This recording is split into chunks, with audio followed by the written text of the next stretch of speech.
เกิดอยู่บ้านนาโพตาแชงนาโชคเมืองยมราชแขงขมวน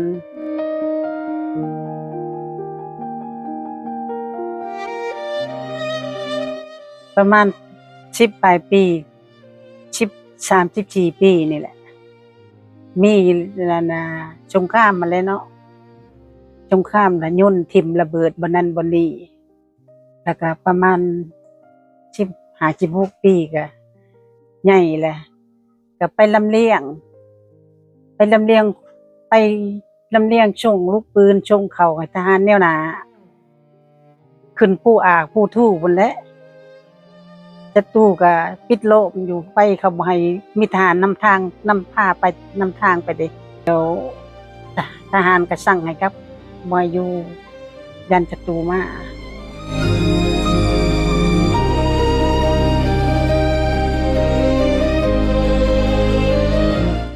ตอนนั้นพ่อแม่ออกไปเฮ็ดเวียกเนาะตัวเองก็อยู่เฮือนกับน้องก็บ่ฮู้สิเฮ็ดแนวใดตัวเองก็ยังน้อยอยู่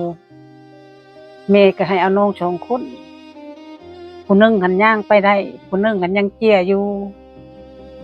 ก็เลยเอาน้องย่นมาบัดนี้ประมาณ3 โมงหา4 โมงย่นมาก็เลยอุ้มน้อง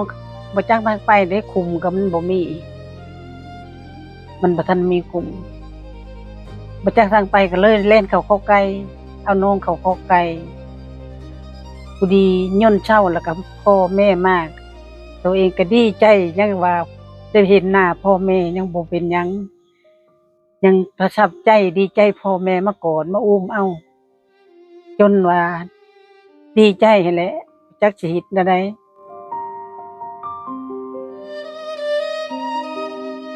ตอนเป็นวัยรุ่นบ่ได้ไปเป็นวัยรุ่นคือเดี๋ยวนี้มีแต่อยู่เฮือนเอาน้องเวลาน้องนอนกับให้น้องนอนแล้วก็ไปตั้งน้ำมานึ่งข้าวถ้าพ่อถ้าแม่เฮ็ดกินยังเฮ็ดบ่เป็นยังน้อยมีแต่นึ่งข้าวได้กับเอาน้องได้บ่ได้ไปทางใดไปลิ้นแซวๆทางนั้นแซวๆทางนี้บ่มันบ่จักเฮากินเหล้านำหมู่นั่นแหละหมู่กินเหล้ากินเบียร์ก็บ่เป็นบ่ได้กินถึงปัจจุบันนี้แหละ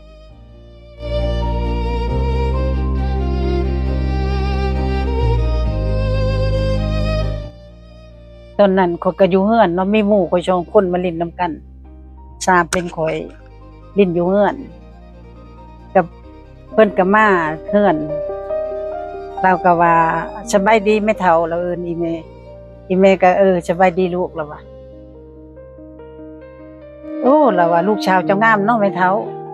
แต่ข้อยก็บ่ปากอีหยังแต่ข้อยก็นั่งอยู่บัดนี้ดนประมาณ5 นาทีถึง10 นาทีแล้วหมู่ข้อยก็เมื่อข้อยก็ไปเฮ็ดเวียกนึงเขาเพิ่นก็อยู่กับอีแม่เขาก็บ่จักอีหยังเขาก็ไปหานึ่งเขาปอไฟได้ประมาณ4 โมงแล้วละมาเดียวนั่นแหละ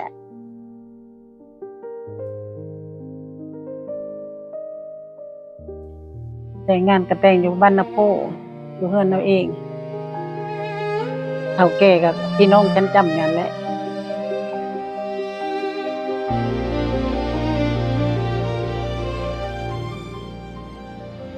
สงครามนี่จริงๆที่สุดไปมาหาสู่กันบ่ได้สิไปไทยทางใดก็บ่ได้ก็ยุ่งยากไปหากินหายาก็บ่ได้สงครามนุ่งเครื่องขาวก็บ่ได้นุ่งเครื่องแดงก็บ่ได้ไปทางใดก็ต้องมีสติทั้งแต่เสียงยนต์อย่างเดียวคันยนต์มาแล้วก็บ่ได้กินหยัง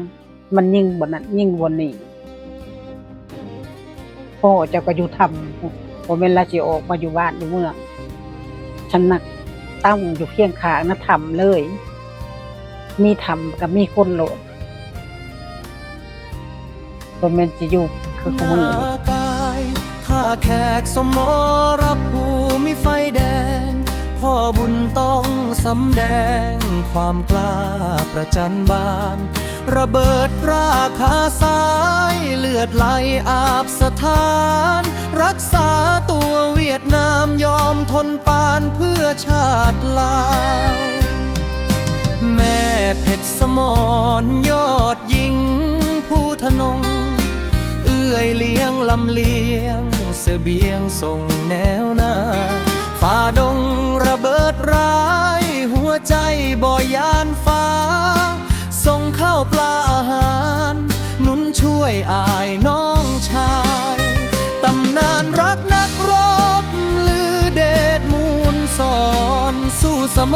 รภูมิร้อนแผ่นดินลาวเสรีพ่อเสียสละขาแม่สู้ฝ่าภัยรี